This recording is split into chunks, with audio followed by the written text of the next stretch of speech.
What can we know for sure about the end times?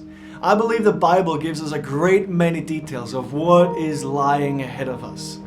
And so in general, I like to categorize the information that we have and get into a couple different categories because it helps us kind of wrapping our minds around it. And those categories are as follows. Number one, there's things that we can know for certain.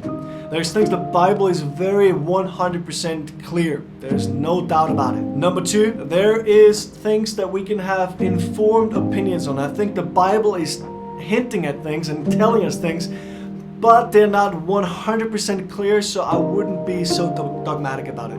And then there's things that we can speculate about because it's fun, but who knows? And the last one is there's things that it's not even helpful to speculate about. And one of those examples would be regarding the Antichrist. The Bible is very clear. There is one man coming called the Antichrist, the man of sin, a man of lawlessness, the son of perdition. He is coming. Now, we can have informed opinions where he's from because the Bible is not 100% clear. There's some, hints here and there. We can have informed opinions about that. But I believe it is unhelpful at this point in time to speculate who it is, to point at a specific person. I can tell you one thing. The Pope is not the Antichrist. Sorry to disappoint you. For all of you who love Martin Luther, Martin Luther thought the Antichrist was the Pope and the Pope was the Antichrist. I believe there will be a day when we will know for certain, but until that day comes, I don't want to point the finger at people and call them the Antichrist. Another thing that we can know for sure is the timeline of the end times. The book of Revelation will happen over a 3.5 year time period. We know this because that 3.5 year time period is mentioned over and over again. In Revelation chapter 11, it says that two witnesses will minister for 1,260 days. In Revelation chapter 12, it says that the woman is protected in the wilderness for 1,260 days. In Revelation 13, it says that the beast, or the Antichrist, will reign for 42 months. And all of these time periods points to 3.5 years. We see those 3.5 years in the book of Daniel, chapter 9, verse 27, for those of you who are really interested. That's where that time frame comes up for the first time. Other things that we can know for certain are the actors in the end times. Often when we think about the end times, we think Satan, he's ruling and he's just destroying and angry and the rest of it. But actually the main actor of the end times is Jesus Christ himself.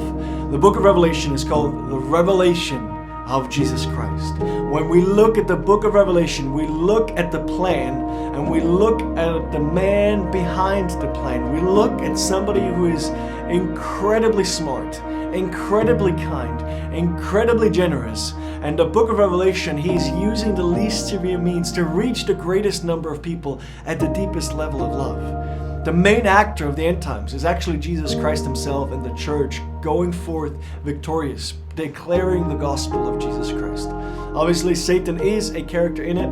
The Antichrist is another character, and the false prophets, who is like the sidekick of the Antichrist, he is another big player. And lastly, we know Satan's goal and we know God's goal.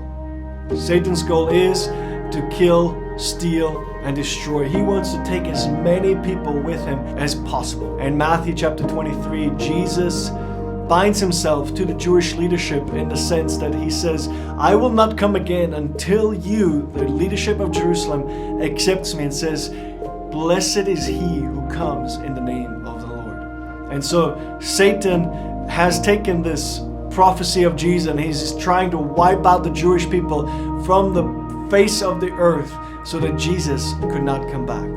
And obviously God's goal is very simple. He wants to save as many people as possible. His heart's desire is for no one to perish. And so as we're looking at the end times, we will see the greatest outpouring of the Holy Spirit the earth has ever seen. A beautiful and glorious display of the gospel in kindness, humility, love, and signs and wonders and miracles and authority in preaching like we have never seen before. It is an exciting time to look forward to.